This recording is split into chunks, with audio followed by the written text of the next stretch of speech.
అద్వితీయం అమోఘం మహాతేజం మధురహాసం స్వర్ణదేహం అనంతం శ్రీతనయం నిరుపమానం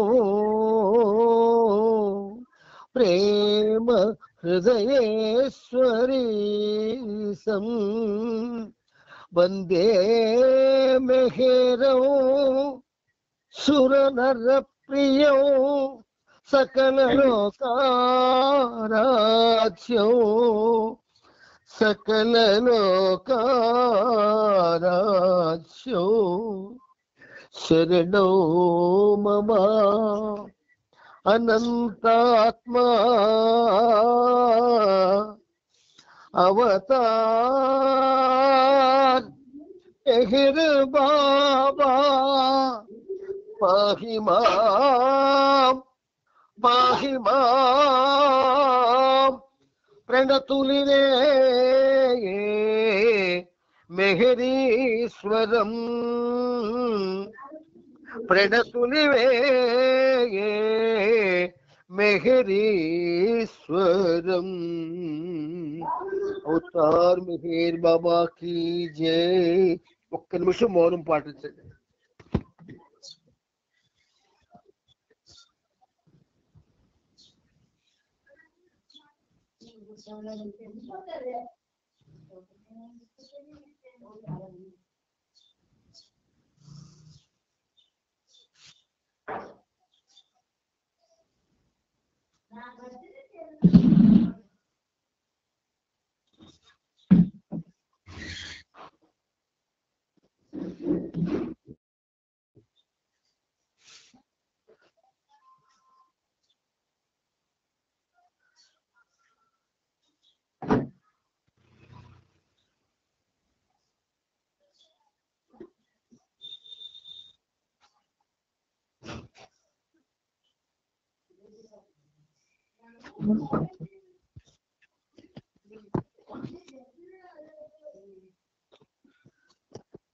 అవతార్ మెహర్ బాబా కి జై. జై బాబా అందరికి. నిన్న మన శ్రీనివాసం చూడడానికి వెళ్ళాను నేను. రాజాం చూశాను. వాడు నన్ను నిలిస్తే నన్ను చూడగానే ఏడ్చాడు వాడు. అయితే వాడి ముఖంలో పూర్తి స్ఫూర్తి జీవకళ ఉంది. అచేత వాడికి ఏ ప్రమాదం జరగదు అని నాకు అనిపించింది. బాబా ఆ క్షణంలో అనిపించాడు. కానీ ఆయన ప్రేయర్ చేసుకున్న బాధ్యత మనందరికీ ఉంది కాబట్టి అందుకే ఆ మౌనం పాటించమని మీకు చెప్పాను. చాలా సంతోషం. ఇప్పుడు ఈ సహజీవన కార్యక్రమంలో మనం భాగస్వాములమై తాత శ్రీని చెప్పాడు, మీతో చెప్పాడు, ఈ యూట్యూబ్లో ఎలా పట్టాలో కూడా చెప్పాడు నాకు శ్రీను. అలాగే పట్టండి ఆయన శ్రీని చెప్పినట్టు. తర్వాత ఈ సహజీవన కార్యక్రమం అనేది మనం కోరుకుంటే వచ్చింది కాదు, ఆయన అనుకున్నాడు కాబట్టి మన చేత ఈ కార్యక్రమం చేయిస్తున్నాడు. మనం అనుకోలేదు. మనకి ఇందులో ఏ విధమైన ప్రమేయం లేదు. ఇలా చెయ్యి అని ఆర్డర్ చేస్తే అది అమలు చేయడం జరుగుతుంది. అందుచేత ఆయన ఉన్నాడు, ఫిజికల్ గా మనందరితో ఉన్నాడు. అయితే మన నేత్రాలు కల్మషమైనవి కాబట్టి మనకు ఆయన కనిపించట్లేదు. కానీ మనతో ఉన్నాడు ఫిజికల్ గా మెహర్ బాబా. మీ అందరూ గుర్తుంచుకోండి, మనతో బాబా ఉన్నారు నిర్మలంగా. ఆయన ఎందుకంటే ఒక విధంగా యావత్ విశ్వాన్ని ప్రేమించాడు ఆయన. ఆ ప్రేమించడంలో ఎక్కడా హెచ్చుతగ్గులు లేవు. యావత్ విశ్వానికి తన యొక్క ప్రేమ మధువును అందించాడు ఆయన. అందులో ఏమీ హెచ్చుతగ్గులు లేవు.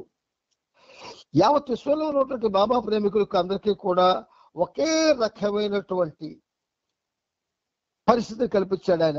ఆయనంటే ఇష్టం.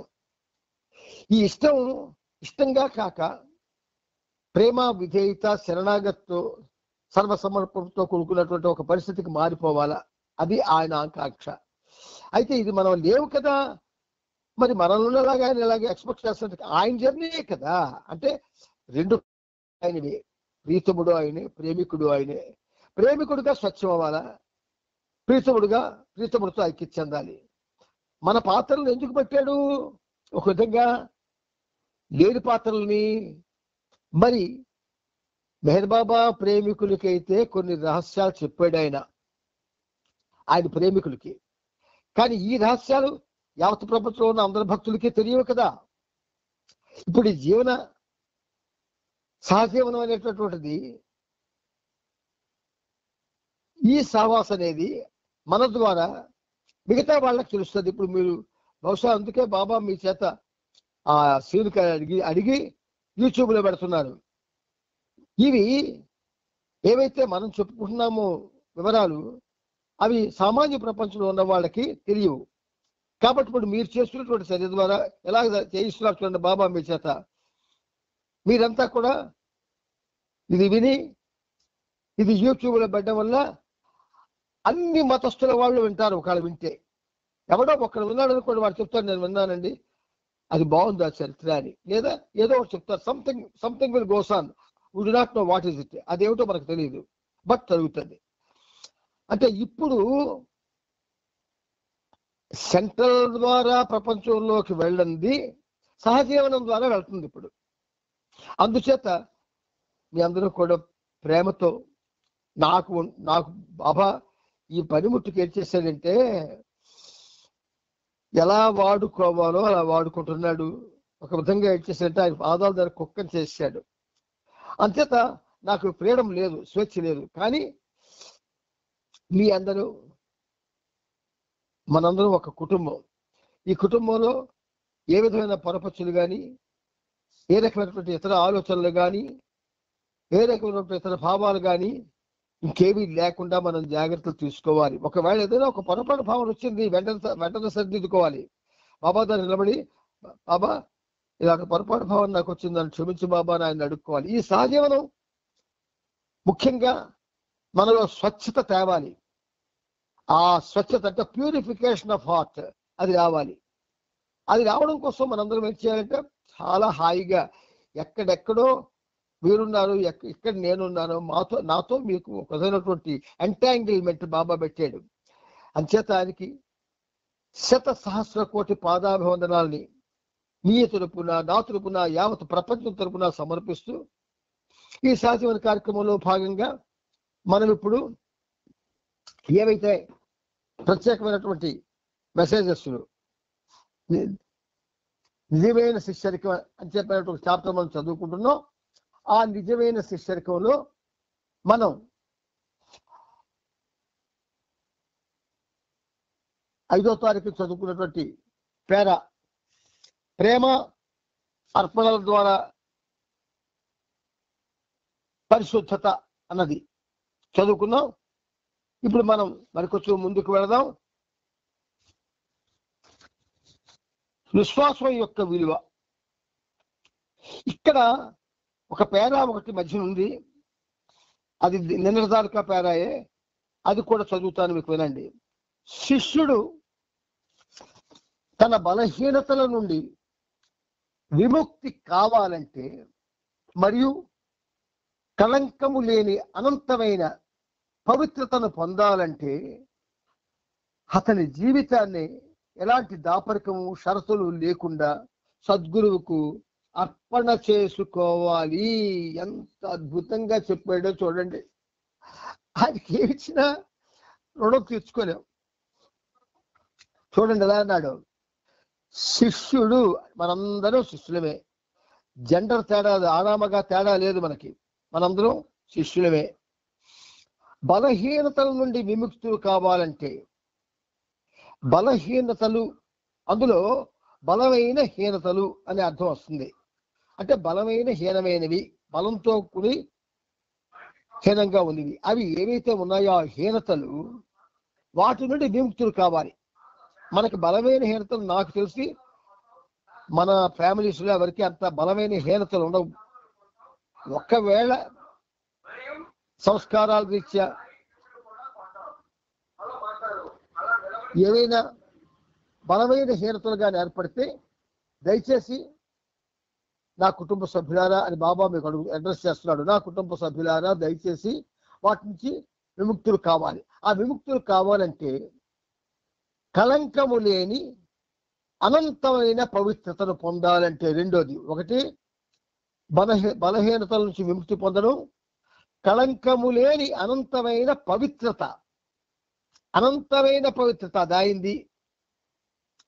మరి ఆయనలో ఐక్యం అవ్వాలి కదా ఆయన ఉద్దేశం. ఆయన వచ్చినందుకే కదా మిమ్మల్ని నా అంత వాళ్ళగా చేయడానికి వచ్చిందంటే ఆ అనంతమైన పవిత్రతగా మార్చుతాడు మనల్ని.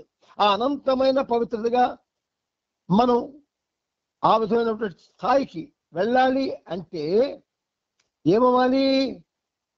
అతని జీవితాన్ని ఎలాంటి దాపరికం షరతులు లేకుండా సద్గురువుకు అర్పణ చేసుకోవాలి.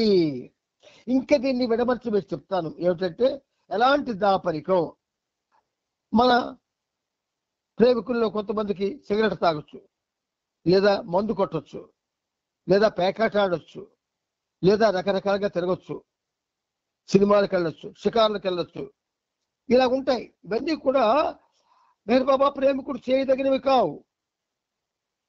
కానీ కొంతమందికి అటువంటి బలహీనతలు ఉంటాయి. అందుకే దాని హీనత అన్నారు. అది బలంగా ఉండకూడదు. అది కూడా చెప్తున్నారు ఇక్కడ బాబా ఆది కిరాణితో చేసిన ప్రస్తావన ఇప్పుడు అది దాన్ని ఒక విధంగా చెప్పాలి అంటే ఆయన ఎన్నో రహస్యాలు ఈ పనిముట్టుకి ఉంచాడు. ఆయన ఆ రహస్యాలన్నీ బట్టబయలు చేస్తున్నాను. ఆది కిరాణితో ఒక రాత్రి 10:30 నుంచి తెల్లవారు వరకు 3 వరకు కూడా మాట్లాడే అవకాశం 1968లో వచ్చింది. అయితే ఒక విషయం ఏంటంటే, అప్పుడు ఆది మాటలు విన్న తరువాత దానివల్ల చాలా రిపేర్ అయ్యాను నేను. చాలా రిపేర్ చేశాడు ఆది మాటలతో. వాళ్ళు ఆ స్థాయిలో ఉన్నవాళ్ళు మనల్ని రిపేర్ చేస్తారు. ఆ రిపేర్ చేసినప్పుడు రిపేర్ అయిపోవాలంతే. అయితే ఒక విధంగా ఏమిటి, ఈ బలమైనటువంటి హీనతలు ఏవైతే ఉన్నాయో దాన్ని చెడు అలవాట్లని కూడా అంటాం మరొక మాటలో. అలాగే చెడు సహవాసులు, చెడు అని లేదన్నాడు బాబా. కాబట్టి ఏంటి, ఉండకూడని సహవాసాలు. ఒకరికి అబద్ధాలు ఆడడం అలవాటు అండి. వాడు అబద్ధాలు ఆడతాడు మనకు తెలిసే వాటితో చిలిమి చేస్తాం. కానీ అబద్ధాలను నేర్చుకోవడానికి కాదు, ఎవరినైనా మనం ప్రేమించాలి కదా, అందుకు చిలిమి చేయాలి. అంతేగాని వాళ్ళు ఉన్న క్యారెక్టర్ని మనం సొంతం చేసుకోవడానికి కాదు. అందువల్ల దాపరికం లేకుండా, షరతులు లేకుండా బాబా దగ్గర ఏడు దాయగలం మనం. సర్వజ్ఞుడైనా ఏది దాయలో మనం ఏం చేస్తున్నామో, మనం ఏమిటో, మన జీవితం ఏమిటో, మన వెనక ఎన్ని ఉన్నాయో, మనం ముందు ఎన్ని ఉన్నాయో, మనం అన్ని జన్మల్లో ఎన్ని ఉన్నాయో అన్ని తెలుసానికి ఆయన దగ్గర మనం ఏం దాపరికం చేయలేము. ఈ దాపరికం లేకుండా, షరతులు లేకుండా మనకు మనం ఏం షరతులు పెట్టుకోగలం? అయితే అవతార పురుషుడు స్వచ్ఛమైనటువంటి ప్రేమని పంచాలని ఆయన కోరుకుంటున్నాడు. కాబట్టి మనం స్వచ్ఛంగా ఉన్నప్పుడే స్వచ్ఛతలో స్వచ్ఛత కలుస్తుంది. కాబట్టి దాపరికం షరతులు లేకుండా సద్గురువుకు అర్పణ చేసుకోవాలి. ఇది చాలా పెద్ద విషయం, కానీ హాయిగా మాట్లాడుకుంటున్నాం. ఎందుకంటే బాబా మనకు ఆ చనువు ఇచ్చారు ఆయనతో మాట్లాడడానికి, లేకపోతే మనమేం మాట్లాడగలం ఆయనతోటి. అతడు తన బలహీనతలను, శక్తులను, తన చెడును, మంచిని అన్నింటినీ అర్పించుకోవాలన్నారు. ఇక్కడ మాత్రం అర్పించుకోవడంలో మనం వెనకంజ వేయకూడదు. భయం ఏమిటి? సృష్టికే తండ్రి ఆయన దగ్గర మనకు భయం ఎందుకు? సామాన్యమైన తండ్రి కాదు, యూనివర్సల్ ఫాదర్. అంచేత ఆయన దగ్గర ఏదైనా ఒకటి చెప్పడమే, బాబా నా దగ్గర ఇది దుర్గుణం ఉంది, లేదా ఉండకుండా గుణం ఉంది, ఈ ఉండకుండా ఆలోచనలు వస్తున్నాయి, ఉండకుండా విధంగా నేను ప్రయత్నం చేస్తున్నాను, దయచేసి నన్ను మార్చు, నేను మార్చుకోలేకపోతున్నాను, దయచేసి నువ్వు మార్చు, నీ పాదాలు పట్టుకుంటాను, నీ పాదాలు పట్ట జీవిస్తాను అని బతిమాలాల. అంచేత అతడు తన బలహీనతలను, శక్తులను, తన చెడును, ఈ మూడు మనలో ఉంటాయని అర్థం కదా. బాబా చెప్తున్నారంటే తన బలహీనతలు, శక్తులు, తన చెడును, మంచిని, 4 అన్నింటినీ అర్పించుకోవాలి. ఇది చాలా గమ్మత్తైన విషయం. ఇది ఒకసారి మనం ఏదైనా ఇది నా దగ్గర ఉండకూడదు అని ఆయన దగ్గర కూర్చొని, బాబా ఇది నీకు ఇచ్చేస్తున్నాను, నాకు నేను దాంతో సంబంధం పెట్టుకున్నాను అన్నాం అనుకోండి, జైల్లో పడిపోయినట్టే. మరి మనకు చేసి చూడదు.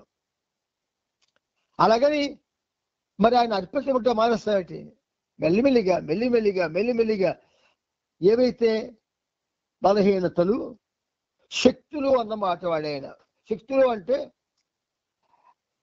భగవద్ సేవకి, భగవంతుడిని సేవించడానికి ఏవైతే మనకి బాబా స్పెషల్ క్యారెక్టర్స్ ఇస్తారు. ఏమిటా క్యారెక్టర్స్? 1 సహనం. అందరికీ ఉండదు సహనం, కొందరికే ఉంటుంది. క్షమాగుణం, అందరికీ ఉండదు క్షమాగుణం, కొందరికే ఉంటుంది. నేర్పరితనం, అందరికీ ఇవ్వడు, కొందరికే ఇస్తాడు. కళ, సాహిత్యం, అవి అందరికీ ఇవ్వడు, కొందరికే ఇస్తాడు. ఒక కార్యం చేయడానికి వాడు తన శక్తులన్నీ ఉపయోగిస్తాడు. శక్తులన్నీ అంచేత శక్తులు అంటే అవి ఆయన కార్యక్రమంలో భాగస్వాములు కావడానికి ఈ శక్తులు మన దగ్గర ఉంటాయి. వీటిని ఆయనకే ఉపయోగించాలా. అంతేగాని మన తాలూకా ఫ్యామిలీని బాగు చేసుకోవడానికి, డబ్బులు పెంచుకోవడానికి, ఆస్తులు సంపాదించుకోవడానికి ఈ కళలను ఉపయోగించకూడదు. అందుచేత శక్తులు అంటే అవి. తన చెడు అంటే వివరించి చెప్పక్కర్లేదు. ఉండకుండా అలవాట్లు ఉంటే చెడేది. ఇందులో అతి దారుణమైన చెడు ఏంటంటే బ్యాక్ బైటింగ్, పరనింద, పరోక్షనింద.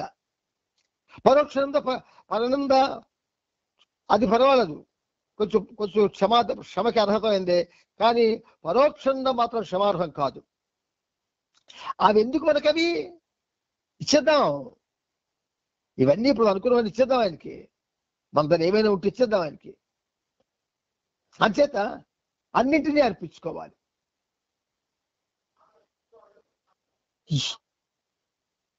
ఎవడు తొలి చూపుతో తూట్లు పొడిచాడో అదనెరిగి పదునెరిగి కదలి రమ్మన్నాడు.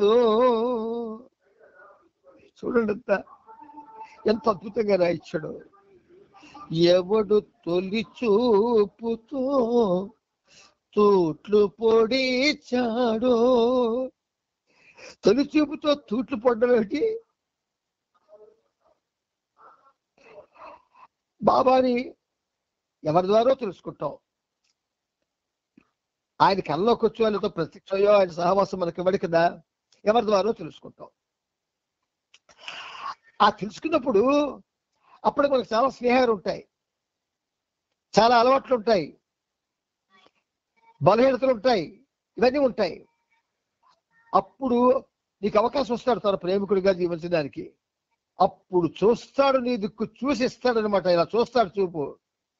ఎవడు తొలి చూపుతో తూట్లు పొడిచాడో.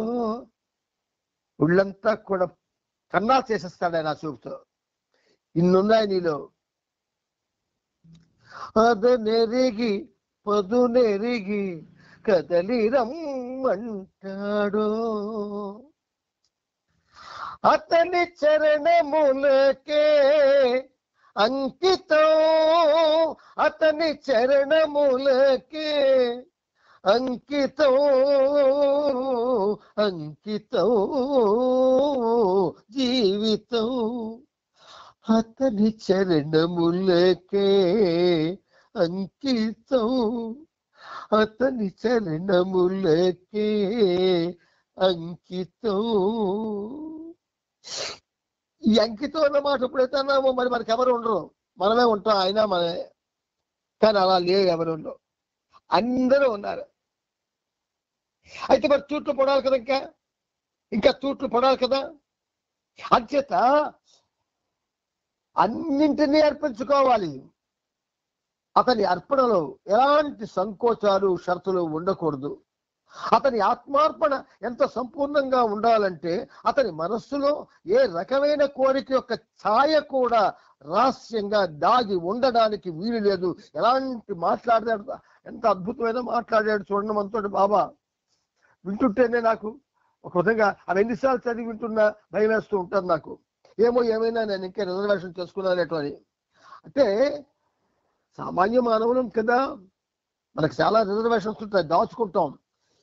171 ప్రవచనాల పేజీలో ఈ ప్రవచనాలు అనేవి మన సోదరుడు రామకృష్ణయ్య గారు ఆయన ట్రాన్స్లేషన్ చేసినవి. 171 పేజీలో 3వ పేర ఎంత అద్భుతంగా ఉందో చూడండి. ఎంత ఇలా గగురుపాటు వస్తుంది ఒంట్లోని. ఎన్నిసార్లు చదివినా అంటే ఏం దాచుకున్నామేటో మన దగ్గర ఇంకా ఇవ్వకుండాను. అంచేత ఇవి జరగాలి. ఇప్పుడు విశ్వాసం యొక్క విలువ మనకి తెలుస్తుంది. ఏమిటో సంపూర్ణమైన ఆత్మార్పణ, ఎలాంటి సంకోచం లేని ప్రేమ సద్గురువులో ఏర్పడడం సాధ్యపడాలంటే శిష్యునికి గురువులో అచంచలమైన విశ్వాసం ఏర్పడాలి. చూసారా, విశ్వాసం యొక్క విలువ అనే ఈ చాప్టర్ లో ఈ మీద పేరాకి ఎంత కనెక్షన్ పెట్టాడో. అలా చదువుకెళ్ళడం కాదు, ఒకదానికొకటి జత చేసి చదువుతూ ఉండాలి. అప్పుడు చాలా బాగుంటుంది. అయితే సంపూర్ణమైన ఆత్మార్పణ, అది ఎలాంటి సంకోచం లేని ప్రేమ సద్గురువులు ఏర్పడాలి. కొంచెం కష్టమే. కష్టం అంటే ఎలాంటి కష్టం? చాలా దాచుకుంటాం మనం మన దగ్గర. ఆయనకి తెలియవనుకుంటాం మనం, ఆయనకి అన్నీ తెలుసు. అంచేత సంకోచం లేని ప్రేమ. సంకోచం ఎప్పుడు ఉంటుంది నీకు? ఎప్పుడైతే నువ్వు మెహర్ బాబా పాదాలు పట్టుకొని జీవితాన్ని సాగించాలనుకుంటావో అప్పుడు నీకేటవుతుంది? నిన్ను పరీక్ష చేయడం కోసం అనేకమైన పరిస్థితులు నీకు ఎదురవుతాయి. ఇది ఆయన కల్పనే. అందుచేత సంకోచిస్తావు. ఎవరో అంటారు, అక్కడ ఒక స్వామి ఉన్నాడు రండి అంటారు, వెళ్తాము. వెళ్ళకూడదు. బాబా ప్రేమికుడు గీసుకొని సీత గీత దాటినట్టు మనం దాటం మానేస్తామేంటి? ఆయన సీత దాటిపోయింది. దాటినందుకు లేని సీత రావణాసురుడి చేతిలో పడిపోయింది. ఇక్కడ కూడా మనం ఆయన ఏమి గీతలు మన గీలే. ఏమన్నాడైనా సంకోచం లేని ప్రేమ. మనకైతే దాపరికం లేదు, సందేహం లేదు, ఏమీ లేదు. ఏదైనా చెప్పొచ్చు ఆయనతోటి. ఆయనతో ఏకాంతంగా కూర్చొని ఎన్నైనా మాట్లాడుకోవచ్చు. అంచేత సంకోచం లేని ప్రేమ సద్గురువులో ఏర్పడడం సాధ్యపడాలంటే శిష్యునికి గురువులో లేదా గురువు ఎడల అచంచలమైన విశ్వాసం ఏర్పడాలి. అచంచలమైన విశ్వాసం.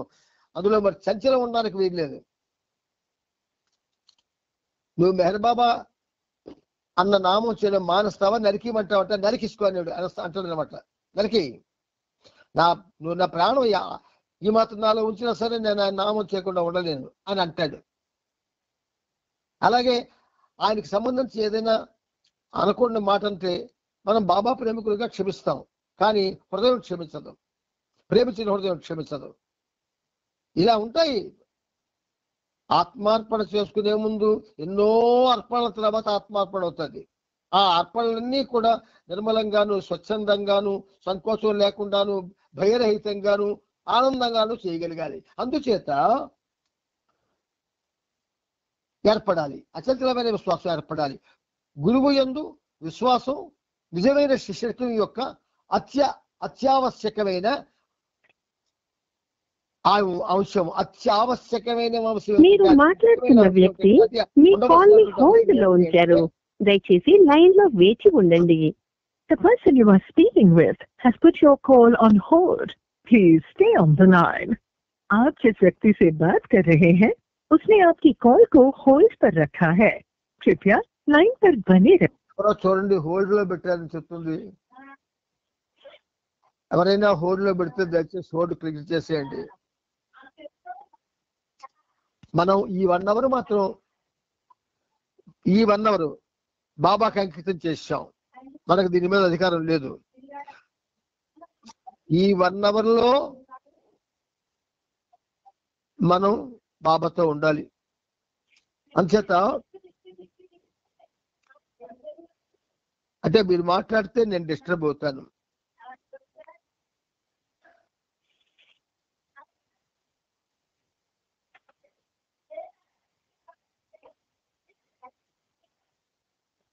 ఒక మనిషి భగవంతునితో ఐక్యమైపోగానే ఇక విశ్వాసంతో పని లేదు.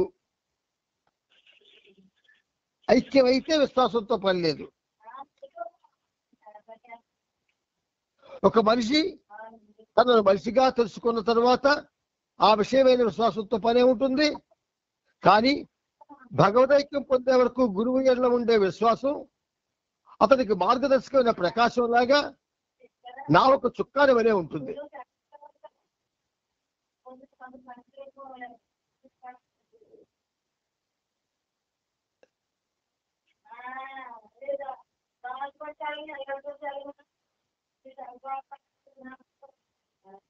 ఎవరమ్మా తల్లి బంగారం? ఈ 1 అవర్లో కొంచెం నిశ్శబ్దంగా ఉండండి తల్లి బంగారం.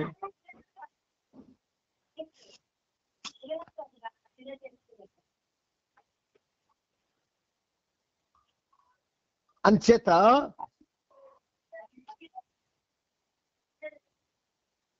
నావకు చుక్కాని ఎలాంటిదో మార్గదర్శకత్వానికి ప్రకాశం ఎలాగైతే ఉంటుందో అలాగే గురువు వెళ్ళ విశ్వాసం ఉండాలి అని చెప్పబడుతూ ఉన్నది.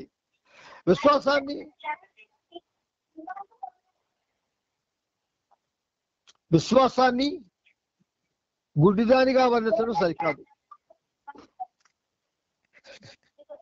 ఏంటి నా డిస్టర్బెన్స్ అమ్మా? చూడండి అమ్మా బంగారాలు. జై బాబా. ఆంటీ ఆ ఫోన్ మాయా ఆంటీ మీ ఫోన్ లో ఎవరో కొత్తగా వస్తున్న వాళ్ళకి చెప్పండి. అమ్మా మెహరా పిల్లలు ఉన్న వాళ్ళే ఎవరిని మాట్లాడద్దు. మా దాంట్లో ఎవరు లేరు. చూడండి టైం కూడా వేస్ట్ అయిపోతుంది కదా. 60 నిమిషాలు మంది బాబా 60 నిమిషాలు ఇచ్చారు. 60 నిమిషాలు గురువేళ్ళలో ఉండే విశ్వాసం అతనికి మార్గదర్శకమైన ప్రకాశం లాగా నా ఒక చుక్కాని వలె ఉంటుంది. విశ్వాసాన్ని గుడ్డిదానిగా వర్ణించడం సరికాదు. అది తొలగిపోని అజ్ఞానం వలె గాక వెలుతురు వలనే ఉంటుంది. అయినా విశ్వాసం భగవదైక్యం కలిగే వరకు ప్రత్యక్ష అనుభవం లేని లోటును కలిగి ఉంటుంది. అంటే మనకి స్వానుభవం రాదు. దానివల్ల ఐక్యత కానటువంటి ఐక్యం కాలేదు కదా. మనం భగవదైక్యం మనం ఎవరికి కలగలేదు. కాబట్టి విశ్వాసం ఏం చేస్తుంది? ప్రత్యక్ష అనుభవాన్ని కొంచెం పొందకుండా చేసేస్తుంది. అది లేకపోతే అందువల్ల ఆ లోటు మనకు కలుగుతుంది. ఇక్కడికి మనం ఇది మంచి ఈ విశ్వాసం ఎక్కువ సబ్జెక్ట్ చాలా మంచిది. ఇక్కడికి మనం ఆపుదాం. మళ్ళీ రేపు కంటిన్యూ చేసుకుందాం. ఎందుకంటే చాలా అవసరం అది. నేను ఇక్కడ ఆపుతాను. కొంచెం డిస్టర్బ్ అయ్యాను. డిస్టర్బ్ ఎందుకంటే అయిపోతాను అన్నయ్య అని మీరు అనొచ్చు. ఆ సౌండ్ పొల్యూషన్ ఎట్టి పరిస్థితుల్లో నేను భరించలేను. అంతే డిస్టర్బ్ అయిపోతాను. సరే వరీ లేదు. ఇప్పుడు మనం మహోన్నతమైనటువంటి మెహర్ ప్రభు యొక్క చరిత్రని తెలుసుకోవడానికి ప్రయత్నం చేద్దాం. ఆ చరిత్ర మనల్ని మన మార్గాన్ని సుగమం చేస్తుంది. అందుకు రైట్. ఇప్పుడు మెహర్ ప్రభు చరిత్ర 7వ భాగంలో మన అందరం కూడా 6వ తారీఖుని 2617వ పేజీలో ఆ మీద నుంచి నాలుగో పేరాలో ఆపుకున్నాం. ఇప్పుడు అక్కడి నుంచి ముందుకెళ్దాం. ఆ మీద పేర ఒకసారి చదివిస్తారు వినండి. Jal Kerawala, doctor Ghani, doctor Deshmukh, Norina Meher Baba యొక్క సత్యలోక పాలన, మెహర్ బాబాస్ రాజ్ ఆఫ్ ట్రూత్ అనే చిన్న పుస్తకాన్ని ప్రచురించారు. మెహర్ బాబా గురించి ప్రజల్లో ఏర్పడిన భయాలను తొలగించడానికి, వ్యతిరేకుల విమర్శలకు సమాధానం ఇవ్వడానికి చేసిన ప్రయత్నాల్లో ఆ పుస్తకం ప్రచురితమైంది. బాబా అనుమతి తీసుకొని వాళ్ళు ఆ బహిరంగ సభకు హాజరై పుస్తక ప్రతుల్ని పంచిపెట్టే ప్రయత్నం చేశారు. ఇప్పుడు కొంచెం ముందుకెళ్దాం. దుష్ప్రచారానికి వ్యతిరేకంగా సాగించే కార్యక్రమం ఆరంభించక ముందు బాబా బయట ఎవరిని కలియకుండా ఏకాంతంలో ఉంటూ మస్తు కార్యంలో నిమగ్నమై ఉన్నారు. కానీ ప్రస్తుత వ్యతిరేకత వల్ల ఉత్పన్నమైన ఘోషతో ప్రజలు బాబాను చూసేందుకు మరింత ఆసక్తితో ఉన్నారు. విశ్వ ఆధ్యాత్మిక కేంద్రం యొక్క శంకుస్థాపన మహోత్సవానికి కావలసిన పనులు ప్రారంభించడంతో బాబా ఆ స్థలానికి డిసెంబర్ 7న వచ్చారు. పిండు, పాద్రి, కాళేమామ, నవరోజీ, ఆది సీనియర్, విష్ణు ఆ ఏర్పాట్లలో తలమునకలై ఉన్నారు. బైరమంగళ పెద్ద వేదిక నిర్మించారు. 1939 డిసెంబర్ 17 ఆదివారం నాడు మెహర్ బాబా విశ్వ ఆధ్యాత్మిక కేంద్రం యొక్క శంకుస్థాపన మహోత్సవం జరిగింది. మెహర్ బాబా విశ్వ ఆధ్యాత్మిక కేంద్రం యొక్క శంకుస్థాపన 1939 డిసెంబర్ 17 ఆదివారం నాడు జరిగింది. బొంబాయి, పూనా, నాసిక్, అహ్మద్నగర్ నుండి బాబా ప్రేమికులు హాజరయ్యారు. బెంగళూరు నుండి వారిని బైరమంగళ తీసుకెళ్లేందుకు బస్సులను అద్దెకు తీసుకున్నారు. మైసూర్ గవర్నర్, ప్రముఖులైన ప్రభుత్వోద్యోగులతో కలిసి సుమారుగా 4000 మంది పాల్గొన్నారు. బాబా సభాస్థలికి ప్రవేశించగానే ఆహ్వానంగా ఉన్న బాబా జస్సావాలా బాబాను పుష్పమాలంకృతుడు చేయడంలో సభ మధ్యాహ్నం 4:30 గంటలకి ప్రారంభమైంది. ఎలిజబెత్ కారులో కాకా, జాల్ కేరావాలా, నొరీనా, నదీన్లతో కలిసి బాబా అక్కడికి వచ్చారు. బాబా సాద్రా ధరించి ఇటుక రంగు కోటు వేసుకున్నారు. ఇక్కడ 2 ఫోటోలు ఉన్నాయి చూడండి. ఆ మీద 2618 పేజీలో ఆ మొదటి పేజీ మొదటి ఫోటోలో డిసెంబర్ 17న 1939 బైరమంగళలో శంకుస్థాపన కార్యక్రమంలో పాపా జస్సావాలతో కలిసి బాబా అంటే మనకి ఇది ముందుది. ఈ చివరి పేజీకి వచ్చే బైరమంగళ శంకుస్థాపన కార్యక్రమంలో భూములు తవ్వుతున్న బాబా.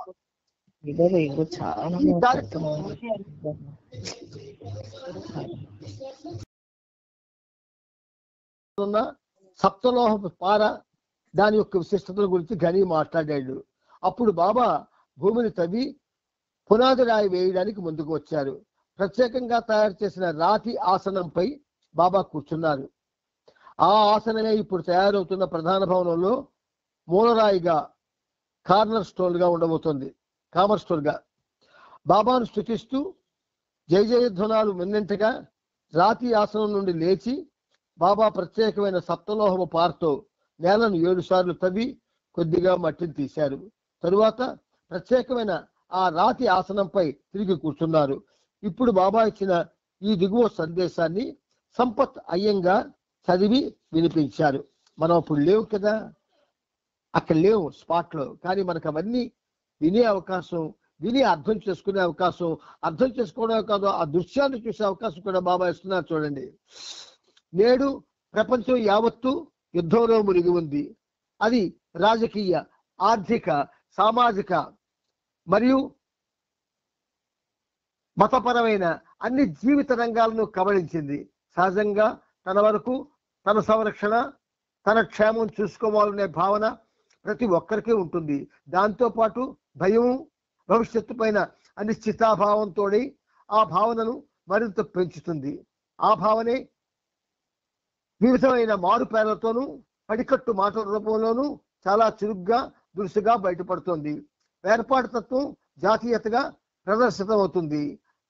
వస్తు సంపదల నిర్వహణ పేరుతో స్వార్థ ప్రయోజనాల పరిరక్షణ జరుగుతోంది. మతానికి మారుపేరుగా మత దురభిమానం నడుస్తోంది. పాశవిక స్వేచ్ఛ, నైతిక దోపిడీతనాన్ని రాజకీయం అని చెబుతున్నారు.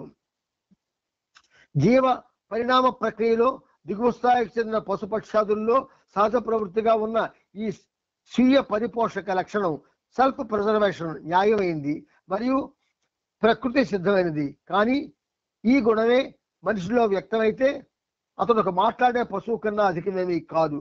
మరియు సృష్టిలో ఉత్కృష్ట జీవి మానవుడు అన్న పిలుపుకి అర్హత పొందడానికి ఎంతో దూరంలో ఉంటాడు. ఒక వ్యక్తి మంచి మార్గంలో ఉన్నా చెడు మార్గంలో ఉన్నా ఆ దోషం ఎవరిది? అది ఎంత మాత్రం ఎవరిది కాదు. ప్రతి మనిషి ఒక నిర్దిష్ట ప్రయోజనాన్ని సాధించడానికే జన్మిస్తాడు. తన పాత్రను పరిపూర్ణంగా నిర్వహించి తన విముక్తిని తనంతటానుగానే సాధిస్తాడు. అయితే ఒక్క తేడా మాత్రం ఉంది. దివ్య ప్రణాళికలో భాగంగా వ్యక్తులు గాని జాతి సమూహం గాని ఉన్నత దిశగా పురోగమించడానికి బదులు పాశవిక నైజంలోకి జారిపోతున్న సమయంలో బాధ అంటే సఫరింగ్ మాత్రమే వారిని సరిదిద్ది సరైన మార్గంలోకి చేరుస్తుంది. ఆధ్యాత్మిక గురువులు ఆత్మత్యాగాన్ని, సెల్ఫ్ డినయల్, మానవ సౌభ్రాతత్వాన్ని, బ్రదర్హుడ్ ఆఫ్ మ్యాన్ ఆచరణలో సుసంపన్నం చేసుకొని మానవ జాతి కొరకు పునరుజ్జీవాన్ని సులువుగాను అతి తక్కువ కష్టంతోనూ సాధిస్తారు. దీనిని వారు బోధనల ద్వారా గాక ఆశయాల్ని ఆచరించి చూపుతారు. వారి ఆచరణీయత ప్రేమలోనే మొదలై చివరికి ప్రేమలోనే అంతమవుతుంది. విశ్వవ్యాపకమైన అట్టి జాగృతి సమీప భవిష్యత్తులో వెలసిల్లనుంది.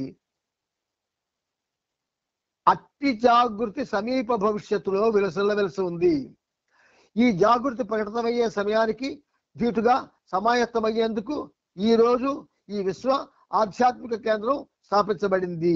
ఆధ్యాత్మిక ప్రపంచానికి మైసూరు ప్రధాన నగరంగా కాబోవు ఏకైక అదృష్టం విలసిల్లే క్షణం భవిష్యత్తులో ఎంతో దూరంలో లేదు. అభ్యున్నతికరమైన ఎన్నో విషయాల్లో ఒకటైన ఇట్టి అదృష్టాన్ని మైసూరు తొందరలో సాకారం చేసుకోగలదు. ఆధ్యాత్మిక పునర్నిర్మాణానికే తలపెట్టిన ఈ గొప్ప ప్రణాళికలో భాగమైన శంకుస్థాపన మహోత్సవంలో పాల్గొన్న వారికి అందరికీ నా ఆశీస్సులు. భూపై నా దివ్య సందేశావిష్కరణకు ప్రతీకగా ఈ విశ్వ ఆధ్యాత్మిక కేంద్ర నిర్మాణం వెలసిల్లుతుంది. మీ అందరికీ నా ఆశీస్సులు. జనరల్ ఆ మెసేజ్ విన్నారు ఇప్పుడు అందరూ. అప్పుడు విటి లక్ష్మీ అయ్యంగార్, ఎం చక్రవర్తి అయ్యంగార్ ప్రసంగించారు. మెహర్ బాబాకు జయము జయము అన్న నినాదం మిన్నంటగా కార్యక్రమం సమాప్తమైంది. బాబా అక్కడి నుంచి బయలుదేరగా రకరకాల మందుగుండు సామాన్ని కాల్చారు. ఆ సాయంత్రం ఆకాశం వెలుగులతో నిండిపోయింది. ఇక్కడ జరిగిన భూమి పూజ కారణంగా వేల కొలది ప్రజలకు మెహర్ బాబాను దర్శించే అవకాశం కలిగింది. ఈ సందర్భాన్ని పురస్కరించుకొని ఎంతో మంది మైసూరు ప్రజల హృదయాల్లో బాబా ప్రేమ బీజాలను నాటారు. ఇంతలో ఒక పక్క శంకుస్థాపన జరుగుతూ ఉండగా అడ్వకేట్ వెంకటపతయ్య బాబాను నిరసిస్తూ కరపత్రాలను నచ్చివేయించి బైరిబంగళాలో ప్రజలకు పంచుదామని వాటి జీపులో వేసుకొని బయలుదేరాడు. జన సందోహంలో బాబా పట్ల వ్యతిరేకతను లేవనెత్తాలన్నది అతని ఉద్దేశం. కానీ దారిలో 6:15 వంట చెరుకుతో వెళుతున్న ఎడ్ల బండిని ఆ జీపు ఢీ కొట్టింది. జీపు బోల్తా పడి గోతులో పడిపోయింది. మెహర్ బాబాకు వ్యతిరేకంగా చూవేసిన కాగితాలు రోడ్డంతా విసిరిపడ్డాయి. అదే సమయానికి పాద్రి ఆ సంఘటనా స్థలం మీదుగా వెళ్లడం జరిగింది. జీపు ప్రమాద దృశ్యాన్ని ఫోటోగ్రాఫ్ తీశాడు. దురదృష్టకరమైన ఈ ప్రమాదం వెనుక బహుశా భగవంతుని హస్తం ఉందేమో. ఆర్కిటెక్ట్ కావడం చేత ఈ బృహత్తర కేంద్ర భవనానికి నిర్మాణానికి కావాల్సిన ప్లాన్లు తయారు చేయడానికి బొంబాయి నుండి నవరోజీ దాదా చాందీని పిలిపించారు. అతడు ఇప్పటి వరకు బెంగళూరులో ఉండేవాడు. ఇప్పుడు పాద్రి మురళితో కలిసి బైరిబంగళాలో ఉంటున్నాడు. పాద్రి మురళీలు నవరోజీకి సహాయకులుగా ఉన్నారు. పెండూరు కూడా సహాయం కొరకు పిలిపించారు. మాసాజీ వీరందరికీ వంట చేసేవాడు. ఆదివారాల్లో బెంగళూరు వచ్చి బాబా నుండి అవసరమైన సూచనలు తీసుకొని వెళ్ళేవాడు. మొదట 2 నిర్మాణాలని ప్రారంభించమని బాబా ఆదేశించగా డిసెంబర్ 18వ తేదీన నిర్మాణ పని మొదలైంది. కేంద్ర నిర్మాణ పనులన్నీ పర్యవేక్షించడానికి మండలి సభ్యులు కొంతమంది పాశ్చాత్య స్త్రీలతో ఒక కమిటీని ఏర్పాటు చేశారు. భైరమంగళ శంకుస్థాపన ముగిసిన తర్వాత డిసెంబర్ 18 నుండి ప్రతిరోజు 8 నుండి 9 వరకు 3 నుంచి 4 వరకు మధ్యాహ్నం బెంగళూరు ప్రజలకు బాబా దర్శనం ఇవ్వడం ప్రారంభించారు. ఇంతకు ముందు బయట వారికి కొద్దిమందికే దర్శనం ఇచ్చేవారు. కానీ ఇటీవల బాబాకు వ్యతిరేకంగాను అనుకూలంగాను సాగిన ప్రచారంతో జనంలో బాబాను దర్శిద్దామని ఉత్కంఠ పెరిగింది. దాంతో ప్రతిరోజు దర్శనం ఇవ్వడానికి బాబా ప్రత్యేక సమయాన్ని నిర్ణయించారు. డిసెంబర్ 22న ఇటీవల జరిగిన సంఘటనల గురించి చర్చిస్తూ బాబా ఇలా అన్నారు: ఆధ్యాత్మిక విషయాల్లోనూ నిజాయితీతో చేసే సత్యాన్వేషణలోనూ ప్రస్తుతం భారతీయుల కంటే పాశ్చాత్యులే మెరుగ్గా ఉన్నట్లు కనిపిస్తోంది. అండర్లైన్ చేసుకోండి విషయం. అప్పుడు బాబా అన్న మాట ఇప్పటికీ అలాగే ఉంది. ఆధ్యాత్మిక విషయాల్లోనూ నిజాయితీతో చేసే సత్యాన్వేషణలోనూ ప్రస్తుతం భారతీయుల కంటే పాశ్చాత్యులే మెరుగ్గా ఉన్నట్టు కనిపిస్తోంది. ఇది ఆయన అన్నారంటే భారతీయులు ఎంత దురదృష్టవంతులో ఆలోచించండి. అయితే దురదృష్టం అదృష్టం పక్కన పెట్టండి. బాబా చేత కనిపించుకున్నాం కదా. అంచేత భారతీయుల నైజం మనస్తత్వం ప్రస్తుతం చాలా వింతగా ఉంది. ఇప్పుడు ఈ దేశీయులు రాజకీయ చైతన్యాన్ని, సంపదను, అధికారాన్ని కోరుకుంటున్నారు. అయినా ఒక విషయం గుర్తుంచుకోండి,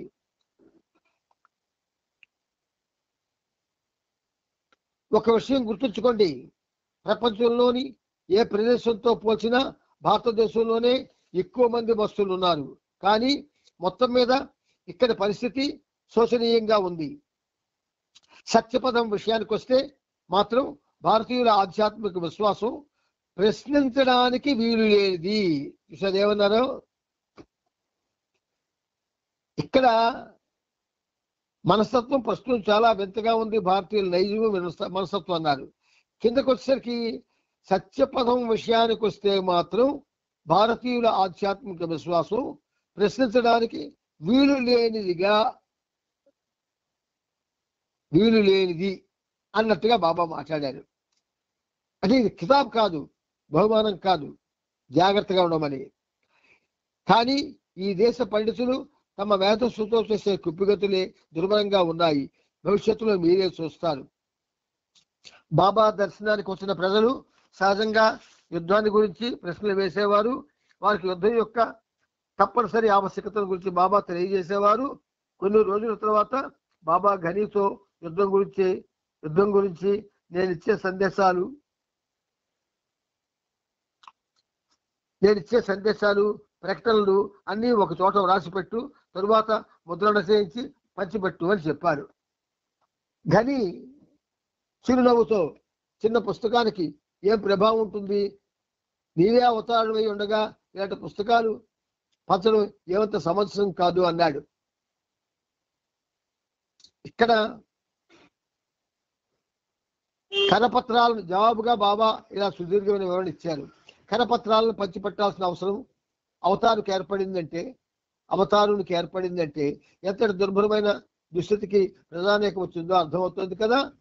అయినా ఇదంతా నేను చేయాల్సిందే. ఇది ఒక ప్రాథమిక సన్నాహం, ఇది ఆరంభం మాత్రమే.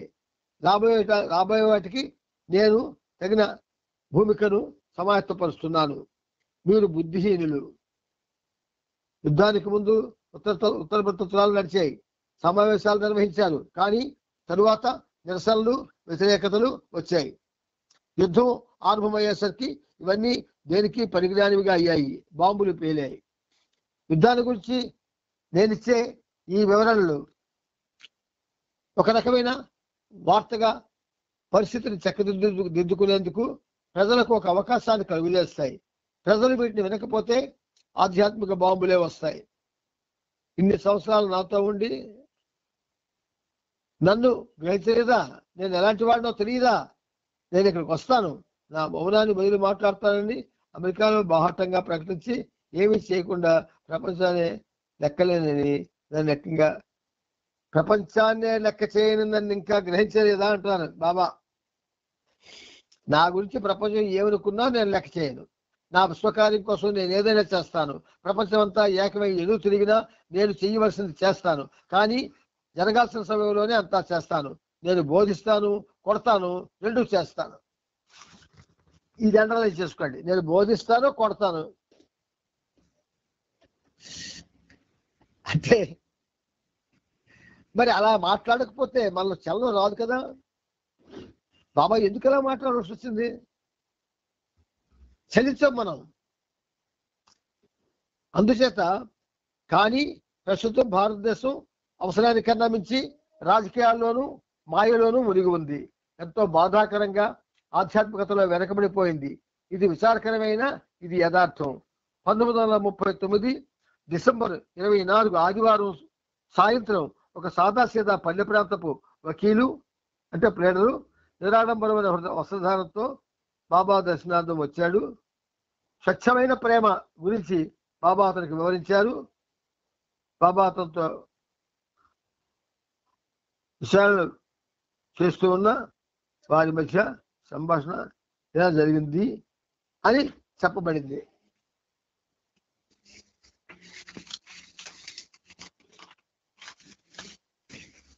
బాబాతో ఆ వకీలు నిర్మోహమాటంగా నెమ్మదిగా ఇలా అన్నాడు, చాలా మంది ప్రేమ గురించి చెప్పడం విన్నాను, కానీ ఇంకా నాకు ప్రేమ అంటే యథార్థంగా ఏమిటో తెలియలేదు. అప్పటికే ఆ వకీలు అన్నాడు, ఇప్పటికే అదే పరిస్థితి. ప్రేమ అంటే మరెవరికి తెలియలేదు. నీకు పెళ్ళయిందా అని బాబా అడిగారు. బాబా ఆన్సర్ చెప్పారు చూడండి. నీకు పెళ్ళయిందా అని అడిగారు. అయ్యింది. పిల్లలు ఉన్నారా? ఉన్నారు. వాళ్ళను ప్రేమిస్తున్నావా? ప్రేమిస్తున్నాను, కానీ మామూలుగానే ప్రేమిస్తున్నాను. అదే యథార్థ ప్రేమ అని నేను చెప్పలేను. ఈ ప్రాపంచిక అనుబంధాలు అనురాగాలు రాకుండా నిజమైన ప్రేమను పొందడమే నా ఉద్దేశం. ప్రేమానుభవం కోసం సాధువులను ఎందరినో సందర్శించాను, కానీ సఫలుణ్ణి కాలేకపోయాను. యథార్థమైన దివ్య ప్రేమకే అతను పడే తపనను బాబా కొనియాడారు. ఈ విధంగా రాసుకోమన్నారు. మొదట యథార్థం ఏమంటే ఏమిటో తెలుసుకో. ప్రజలను ప్రేమలో కూడా ప్రజలను కొనే ప్రేమలో కూడా స్వార్థ ప్రయోజనాలు వారిని వంచిస్తాయి. స్వార్థపూరిత అనుభూతినే ప్రేమగా పొరబడతారు. స్వార్థపూరిత అనుభూతినే ప్రేమగా పొరబడతారు. ఒక ఉదాహరణతో విషయాన్ని స్పష్టం చేస్తాను. ప్రేమల గురించి చెబుతూ ఒక వ్యక్తి ఇలా మాట్లాడతాడు, నా ప్రీతముడిని నేను ప్రేమిస్తాను, నా ప్రీతముడు ఎప్పుడు నాతో ఉండాలని కోరుకుంటాను. ప్రేమ గురించి చెప్పే ఈ మాటలతో కూడా నేను నాది అనే ఆత్మలు ప్రస్ఫుటంగా, నేను నాది అన్న మాటలు ప్రస్ఫుటంగా ఉంటాయి. ఇప్పుడు మరొక దాన్ని చెప్తున్నారు బాబా. నీ బిడ్డ చిరిగిన బట్టలతో తిరుగుతుండగా నువ్వు చూసావనుకో, నువ్వు చాలా బాధపడతావు. ఆ బిడ్డ కోసం గాఢంగా అనుభూతి చెందుతావు. లోపల ఏమున్నదో, ఎంత ఉన్నదో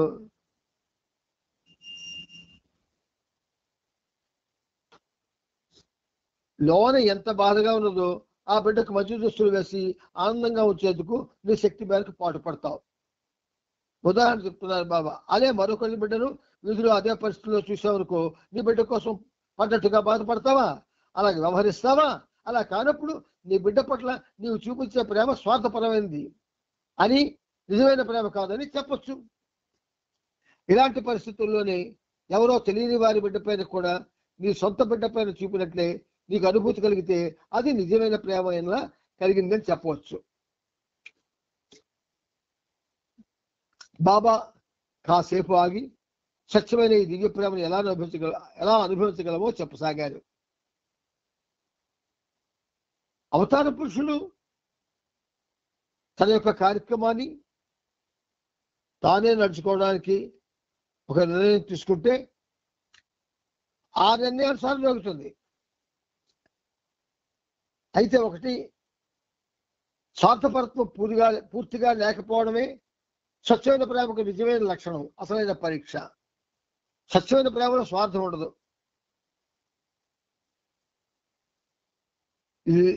ఇది స్వానుభవం. స్వచ్ఛమైన ప్రేమలో స్వార్థపరత్వం పూర్తిగా ఉండదు. స్వచ్ఛమైన ఈ దివ్య ప్రేమను ఎలా అనుభవించగలమో చెప్పసాగారు. స్వచ్ఛమైన ప్రేమను ఇప్పుడు స్వచ్ఛమైన ప్రేమను పొందాలి, ప్యూర్ లవ్. స్వచ్ఛమైన ప్రేమను బలవంతంగా ఇంకొకరికి ఇవ్వలేరు. అలాగే వేరొకరి నుండి బలవంతంగా తీసుకోలేరు. సాధకుడు స్వార్థాన్ని జయించి తనలోని అబద్ధపు నేను లేకుండా చేసుకున్నప్పుడు మాత్రమే స్వచ్ఛమైన యథార్థ ప్రేమను పొందగలరు. ఈ మెసేజ్ అన్నిటికీ కూడా సీరియల్ నెంబర్ బాబా వేయిస్తున్నారు. దీన్ని సాధించడం కష్టమని చెప్పవచ్చు. అదే సమయంలో ఈ స్థితిని చేరడం సులువని కూడా చెప్పవచ్చు. ఈ రెండు పరస్పరం విరుద్ధంగా ఉన్న రెండు నిజమే. సాధకుడు స్వార్థ రాహిత్యపు స్థితికి చేరడానికి గట్టి నిర్ణయం తీసుకున్నంత వరకు ఇది కష్టమే.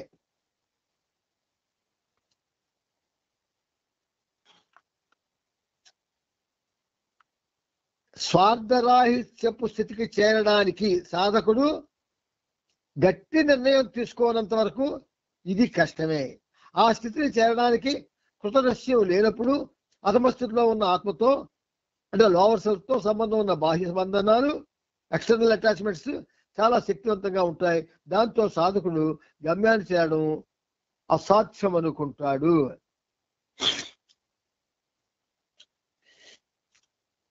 స్వచ్ఛమైన ప్రేమానుభూతికి ఆత్మ పరిత్యాగం, సెల్ఫ్ రెనౌన్సియేషన్ ఎంతో అవసరం. పరిత్యాగం అంటే ప్రాపంచిక బంధనాలను వ్యవహారాలను వదిలిపెట్టి అడవిలోకి పోవడం కాదు. దీనికి భిన్నంగా ప్రపంచంలో ఉంటూ విధులను నమ్మకంగా నిర్వర్తిస్తూ అదే క్షణంలో ఏ బంధానికి తగులుకోకుండా నిస్సంగుడే ఉండడమే అసలైన పరిత్యాగం. సాధకుడు నిజాయితీతో ధైర్యంగా గమ్యాన్ని చేరడానికి నిర్ణయం తీసుకుంటే ఇదేమీ అసాధ్యమైన ఆదర్శంగాను అంతేగాక సులువుగాను చేరుకోగల ఎంతో ఆచరణీయమైన గమ్యం అవుతుంది. బాబా ఆకలిగా ఉన్నప్పుడు ఆహారంపై కోరిక తీవ్రం అవుతుంది. అలాగే స్వచ్ఛమైన ప్రేమానుభూతిని సాధకుడు తీవ్రంగా కోరుకుంటున్నప్పుడు స్వచ్ఛమైన ప్రేమానుభూతిని సాధకుడు తీవ్రంగా కోరుకున్నప్పుడు అతనిలో ఆరని తపన సెలరేగుతుంది. సరైన సమయంలో గురువు నుండి అవసరమైన ఆదేశాలు సహాయం లభిస్తాయి. దాంతో స్వార్థరాహిత్యం అనే గమ్యానికి చేరి తనకు దివ్య ప్రేమలోని బ్రహ్మానందాన్ని అనుభవిస్తాడు. ఇలా చెప్పి బాబా ముగించారు. ఇది చాలా మంచి సబ్జెక్ట్. ఇది మళ్ళీ మీరంతా కూడా చదువుకోవడానికి ప్రయత్నం చేయండి. ఇట్టి దివ్యానంద స్థితి అనుభవించవలసిందే గాని బుద్ధి ద్వారా వర్ణించడానికి వీలు కాదు. అందుకే ఒక పాటలో రాయిస్తారు బాబా, దివ్యానుభూతిని పొందే విధానము సూచించి ఆచరింపచేయుటే బాబా రాక కారణం భక్త కోటి పావనం. ఇట్టి దివ్యానంద స్థితి అనుభవించవలసిందే గాని బుద్ధి ద్వారా వర్ణించడానికి వీలు కానిది.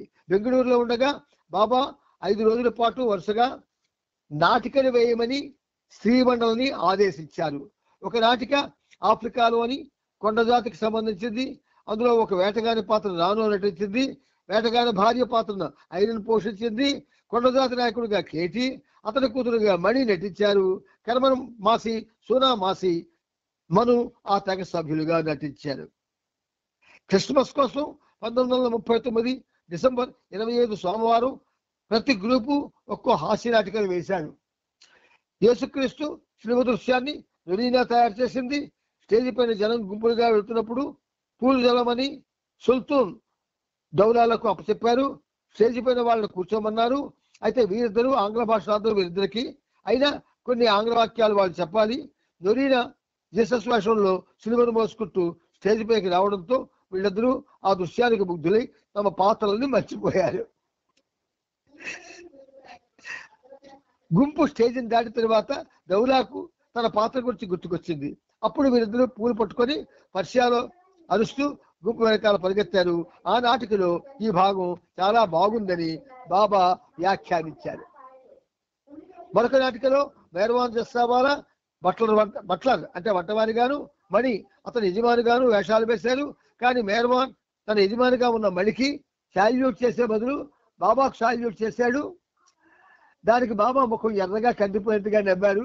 తర్వాత పోయి టీ ట్రేను తలకిందులు చేశాడు. మణి తనకు బాగా నేర్పించినప్పటికీ మేర్వాన్ ఒకదానికోటి చేశాడు. ఒక ఆసినాటిక్ కోసం వాలు పవార్ ముస్లిం దుస్తులు వేసుకుంది.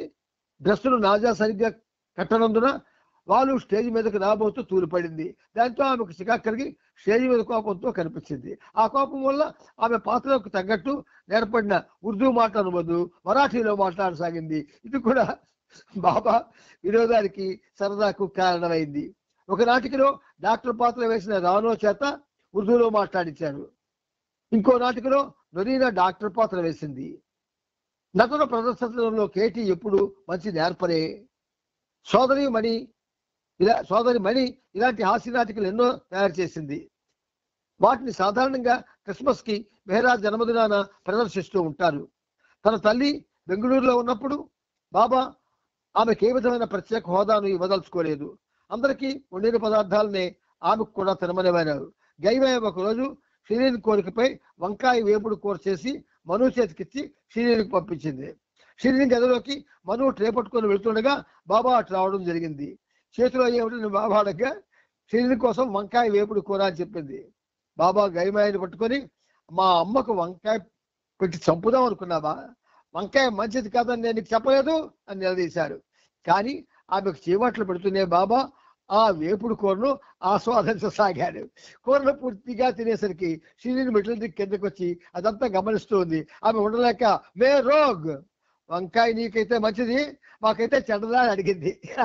ఆ మేరోగ్ అన్న పేరు కూడా చాలా గమ్మత్తండి. రోగ్ అన్న మాట ఉంది కదా. అంచేత మేరోగ్ మాకు మంచిది కాదని చూడండి. షిరీన్ బాయ్ అంటున్న మాట, మా అమ్మకు వంకాయ కూర పెట్టి చంపుదామా అన్నాడు ఆయన. వంకాయ మంచిది కాదు నేను చెప్పలేదు అని నిలదీశారు. కానీ ఆమెకు చీవాట్లు పడుతున్నాయి. బాబా ఆ వేపుడు కూరను ఆస్వాదించసాగారు. కూరను పూర్తిగా తినేసరికి షిరీన్ మెట్లు దిక్కు కిందకు వచ్చి అదంతా గమనిస్తూ ఉంది. ఉండలేక మేరోగ్ వంకాయ నీకైతే మంచిది, మాకైతే చెడ్డదా అని అడిగింది. బాబా అమ్మ నువ్వు పెద్దదానివి, పెద్దవాడు వంకాయ తినకూడదు అన్నారు.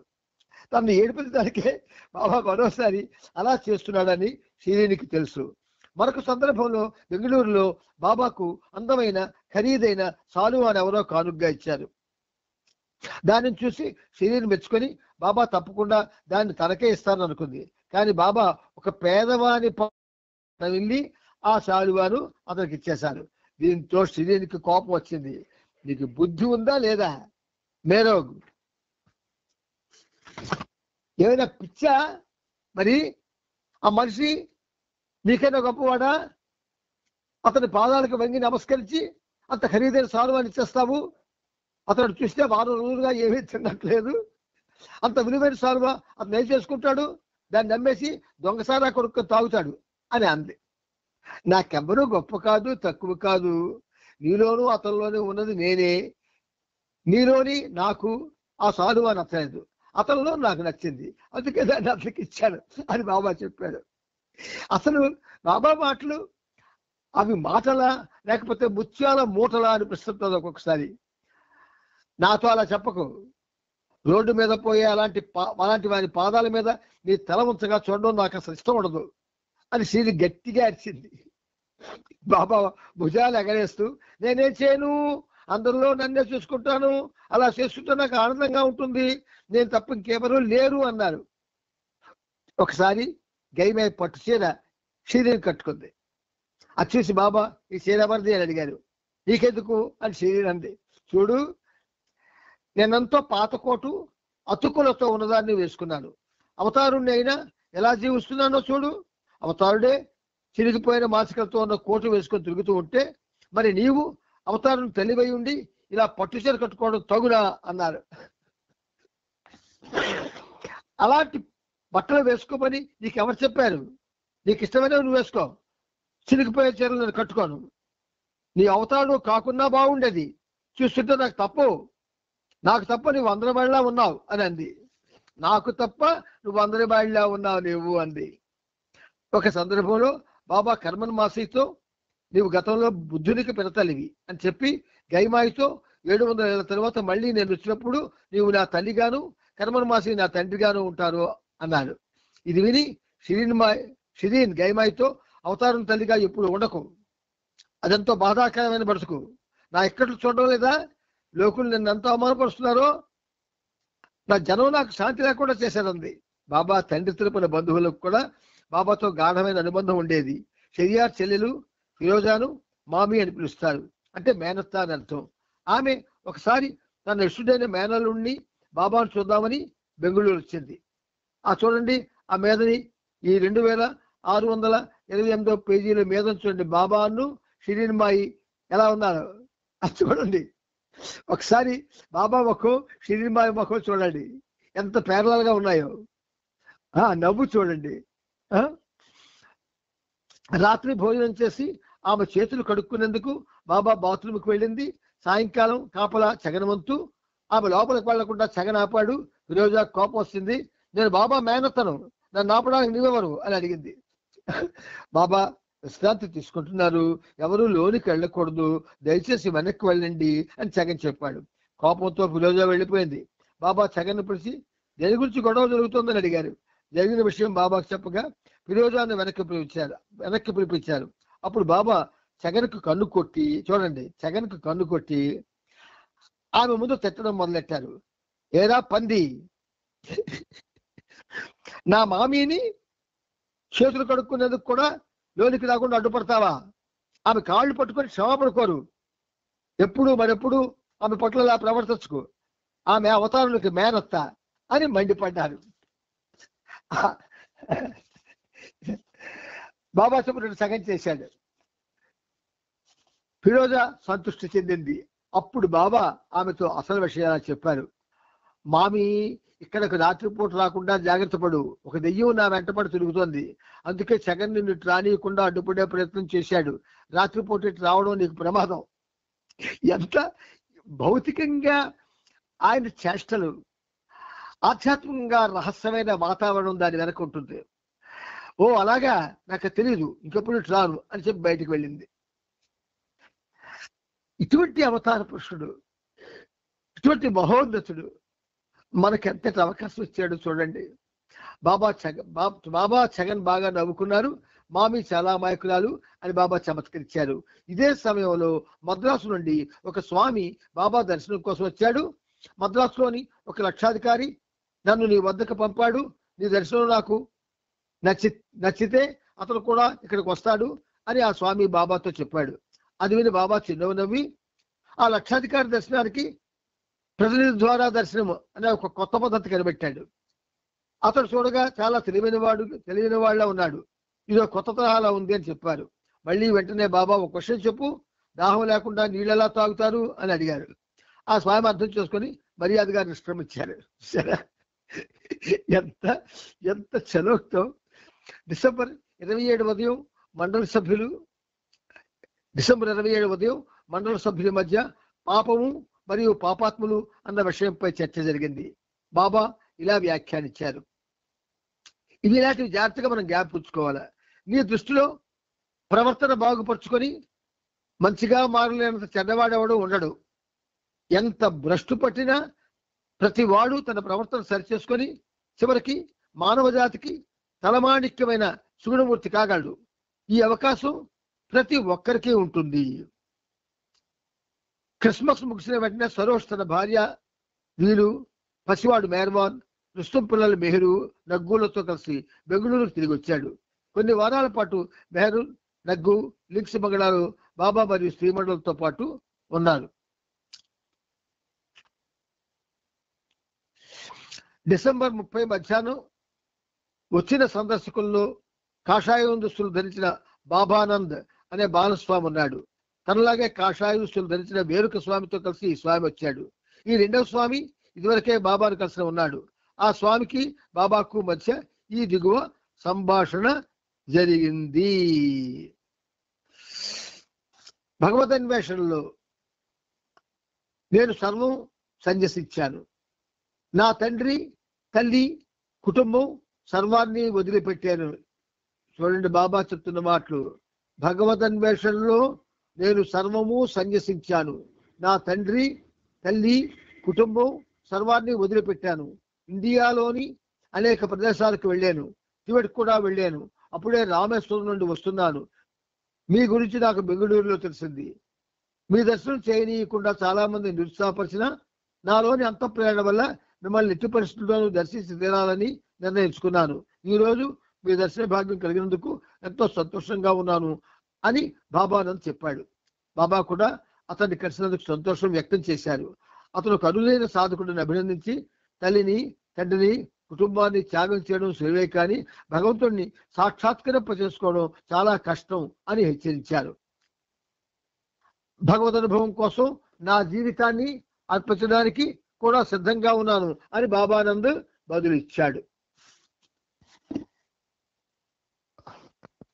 అవతార్ మెహర్ బాబా కీ జై, అవతార్ మెహర్ బాబా కీ జై, అవతార్ మెహర్ బాబా కీ జై.